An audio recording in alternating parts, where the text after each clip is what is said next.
शहीद आजम भगत सिंह, राजगुरु सुखदेव साहब को नमन इस लोकतंत्र बचाओ दिवस संगोष्ठी के माध्यम से मैं करता हूँ। और आज जिनकी जन्म जयंती है डॉक्टर लोहिया, जिन्होंने इस देश के तमाम गरीब वंचित दलित पिछड़े लोगों के बीच में एक उम्मीद जगाने का काम किया, एक नारा देकर कि पिछड़े पावे सौवे साठ। ऐसे महान विभूति की जन्म जयंती है। कॉमरेड्स हमारे कॉमरेड हरकिशन सुरजीत साहब की आज जयंती है, जिन्होंने इस देश के अंदर एक राष्ट्रीय स्तर पर समन्वय करने का काम किया। इस देश के अंदर आज जो कुछ भी चल रहा है वो जो हमारे ये 5 लोग जिस विचारधारा के तहत इस देश को बनाना चाहते थे, उसके बिल्कुल विपरीत इस देश की व्यवस्था को चलाने का काम आज के दौर में किया जा रहा है। 2 प्रमुख चेहरे हैं इन 5 लोगों में, जिनकी लोकप्रियता इस देश के अंदर आज भी उतनी है जितनी इनके जिंदा रहते हुए देश में थी। एक भगत सिंह और दूसरे डॉक्टर लोहिया। इनका जन्म में अंतर से 3 साल का है। भगत सिंह 1907 में पैदा हुए और डॉक्टर लोहिया 1910 में पैदा हुए। 3 साल का अंतर है और दोनों ही इस देश में शोषण के खिलाफ लड़े। जिस तरीके से डॉक्टर लोहिया ने सत्य क्रांति का नारा दिया और 7 प्रकार के शोषण बताए, उसी प्रकार शहीद आजम भगत सिंह ने एक अच्छा इनका स्टेटमेंट है कि हमारी लड़ाई शोषण के विरुद्ध है, चाहे वो शोषण फिर किसी एक देश का एक दूसरे देश के ऊपर हो, चाहे किसी एक व्यक्ति का दूसरे व्यक्ति के ऊपर हो।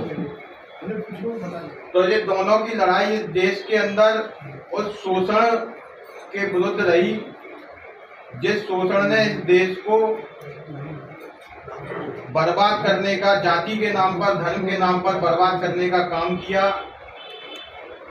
इस देश के अंदर जिस तरीके से दोनों ही हमारे क्रांतिकारी नेताओं ने जिस तरीके से वैज्ञानिक समाजवाद की अवधारणा को फैलाने का काम किया, एक क्रांति जगाने का काम किया इस देश के युवाओं में, इस देश के नौजवानों में, महिलाओं में,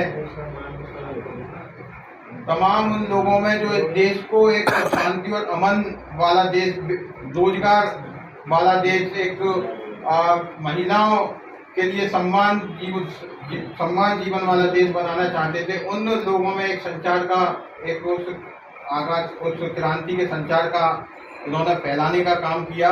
लेकिन आज इस देश के अंदर उनकी विचारधाराओं के विपरीत काम करने का इस देश की सरकार काम कर रही है। दुर्भाग्य है कि जिन लोगों ने इस देश की आज़ादी का विरोध किया वो लोग आज इस देश की सत्ता में है, तो जाहिर सी बात है कि वो लोग इन लोगों को पसंद बिल्कुल भी नहीं करेंगे। लेकिन एक प्रश्न महत्वपूर्ण यहाँ उठता है कि शहीद आजम भगत सिंह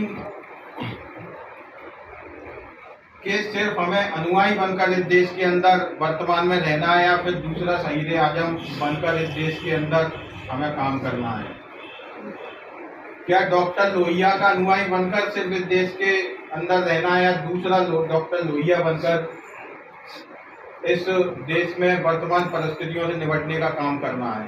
आज का विचार विमर्श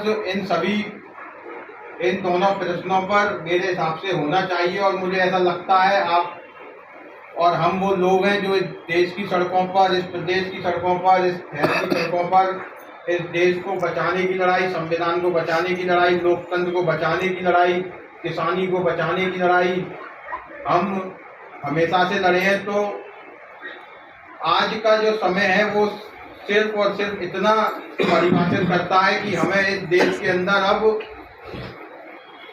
दूसरा भगत सिंह बनके इस देश की दूसरी आज़ादी की लड़ाई लड़नी है। कॉमरेड रामविलास जी ने एक बात कही थी कि रात वाली जो वो कहानी सुना रहे थे, तो एक जो किसान आंदोलन इस रात में एक उम्मीद जगाए हुए है तो उस बात को मैं आगे बढ़ाते हुए सिर्फ इतना कहना चाहता हूं कि इस किसान आंदोलन ने इस देश के लोगों को, नौजवानों को, किसानों को उसके नाम, आंदोलन के नाम के आगे किसान लगा हुआ है। तो हम, हो सकता है हम लोग के अतिरिक्त जो लोग हैं उसको सिर्फ किसानी तक परिभाषित कर देते हैं, लेकिन वो इस देश के अंदर वर्तमान में दूसरी आज़ादी की लड़ाई चल रही है और उन लोगों के खिलाफ चल रही है जिन लोगों ने अंग्रेजों का साथ दिया, जो लोग आज़ादी के विरुद्ध थे वो आज इस देश की सत्ता में है। एक तरफ गांधी का विचार है, बाबा साहब का विचार है, डॉक्टर लोहिया का विचार है, भगत सिंह का विचार है, तो दूसरी तरफ वो लोग सत्ता में है जिनके पास सावरकर का विचार है, जिनके पास आरएसएस का विचार है। तो उनसे लड़ाई लड़ना, उनके खिलाफ लड़ाई लड़ने की एक उम्मीद इस रात के अंधेरे में किसान आंदोलन ने दी है और ये उम्मीद भी दी है कि हम दूसरा भगत सिंह बन के इस देश की दूसरी आज़ादी में सहयोगी बन सकते हैं। दूसरा डॉक्टर लोहिया बन के, दूसरे सुखदेव बन के, दूसरे राजगुरु बन के इस देश में इन लोगों के खिलाफ हम लड़ सकते हैं। ये लोग वो लोग हैं जो इस देश की गरीबी, इस देश को गरीबी की तरफ, इस देश को बेरोजगारी की तरफ, इस देश को आर्थिक गुलामी की तरफ धकेलना चाहते हैं। महात्मा फुले का चित्र यहाँ है, बाबा साहब का चित्र यहाँ लगा हुआ है।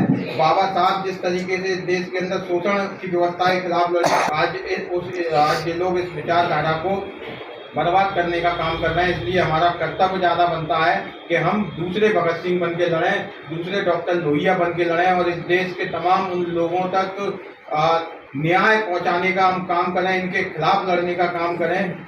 जो लोग आज भी इस देश के अंदर न्याय से वंचित हैं, जिन लोगों के घर छीने जा रहे हैं, जिन लोगों के व्यवसाय छीने जा रहे हैं, जिन लोगों की नौकरियां छीनी जा रही हैं, तमाम वो लोग जो पीड़ित हैं। आपने देखा कि किस तरीके से इस देश की संसद के अंदर, नई संसद के अंदर जब संसद का उद्घाटन होता है और प्रधानमंत्री के नेतृत्व में जब सांसद पुरानी संसद से नई संसद भवन में जाते हैं, तो उस संसद के अंदर जब संविधान की प्रतियां उन सांसदों को स्वागत में दी जाती हैं, तो उस संविधान के अंदर समाजवाद और धर्मनिरपेक्षता का शब्द गायब होता है और उसी संसद सत्र में एक बीजेपी का विधायक, एक सांसद, एक मुस्लिम सांसद को वहाँ बद्दी गालियां देता है। मतलब आप देखिए, एक दौर वो है जहाँ से नीति निर्देशन तय होते हैं, जहाँ से कानून तय होते हैं, जहाँ से हमारे जीवन का भविष्य तय होता है। उस न्याय के मंदिर में एक अल्पसंख्यक सांसद को किस तरीके से सत्ताधारी दल के सांसद के द्वारा गालियां दी जाती हैं, ऑन रिकॉर्ड को गालियां दी जाती हैं। कैसे संविधान के प्रस्तावना से समाजवाद और धर्मनिरपेक्षता का शब्द हटा दिया जाता है, कैसे इस देश के अंदर संविधान को कुचलने का अभी सीए इन्होंने लागू किया, किस तरीके से संविधान में स्पष्ट तौर पर आर्टिकल 14 ये कहता है कि इस कानून के समक्ष समानता होगी, लेकिन वो कानून के समक्ष समानता सब लोगों के लिए होगी। उसमें धर्म का भेदभाव नहीं होगा, जाति का भेदभाव नहीं होगा, नस्ल का भेदभाव नहीं होगा, लिंग का भेदभाव नहीं होगा। लेकिन उन्होंने धर्म के आधार पर इस कानून के माध्यम से लोगों को बांटने का काम किया। तो इस देश के संविधान को धीरे धीरे खत्म कर रहे हैं और वो संविधान इस देश के लोकतंत्र को परिभाषित करता है। वो लोकतंत्र जो लोकतंत्र की विचारधारा भगत सिंह बनाए रखना चाहते थे, डॉक्टर लोहिया बनाए रखना चाहते थे, कॉमरेड सुरजीत बनाए रखना चाहते थे, सुखदेव बनाए रखना चाहते थे, राजगुरु बनाए रखना चाहते थे, उनको बर्बाद करने का काम, उनकी विचारधारा को बर्बाद करने का काम किया जा रहा है। मैं एक निवेदन आप सबसे आज इस संगोष्ठी के माध्यम से करना चाहता हूँ। कांग्रेस आपका ध्यान आकर्षित मैं करना चाहता हूँ। हमें एक प्रस्ताव इस संगोष्ठी में, क्योंकि भले ही हम कम लोग हैं लेकिन ये आज महत्वपूर्ण संगोष्ठी है, इसलिए मैं आपसे निवेदन करना चाहता हूँ कि एक प्रस्ताव हम यहाँ पारित करें और हमारी जो आगामी लड़ाई है इस देश को बचाने की, संविधान को बचाने की, लोकतंत्र को बचाने की, हम किसानों के लिए, गरीबों के लिए लड़े हैं, मजदूरों के लिए लड़े हैं। तो मेरा आपसे निवेदन है कि शहीद आजम भगत सिंह इस देश के बहुत बड़े रोल मॉडल हैं। वो हम जैसे युवाओं को लड़ने की शक्ति मतलब उनसे मिलती है, हमें प्रेरणा उन्हें उनके चित्र देखने से मिलती है, उनके विचार पढ़ने से मिलती है। तो हमें प्रस्ताव पारित करना चाहिए कि इस देश की सरकार, इस देश की संसद में प्रस्ताव पारित करके शहीद आजम भगत सिंह को इस देश में कानूनी तौर पर शहीद का दर्जा दे, क्योंकि उन्हें अंग्रेज सरकार ने जिस तरीके से आतंकी घोषित किया हुआ था, आज भी वो व्यवस्था चल रही है। सरकार की तरफ से उनके पास किसी भी प्रकार का शहीद का तमगा नहीं है और वो इस देश के तमाम लोगों के रोल मॉडल है। हमें प्रस्ताव पारित करके सरकार से हमें बोलना चाहिए अपनी हर लड़ाई में कि शहीद आजम भगत सिंह को भारत रत्न और शहीद का दर्जा इस देश में कानून बनाकर दिया जाना चाहिए। इसी के साथ मैं अपनी बात को यही समाप्त करता हूँ, इस आशा और उम्मीद के साथ कि हम ऐसे ही साथ में लड़ते रहेंगे और आगे इस देश में संविधान बचाने की और लोकतंत्र बचाने के लिए आप और हम इस देश शहर की सड़कों पर ऐसे ही निकलते रहेंगे। धन्यवाद।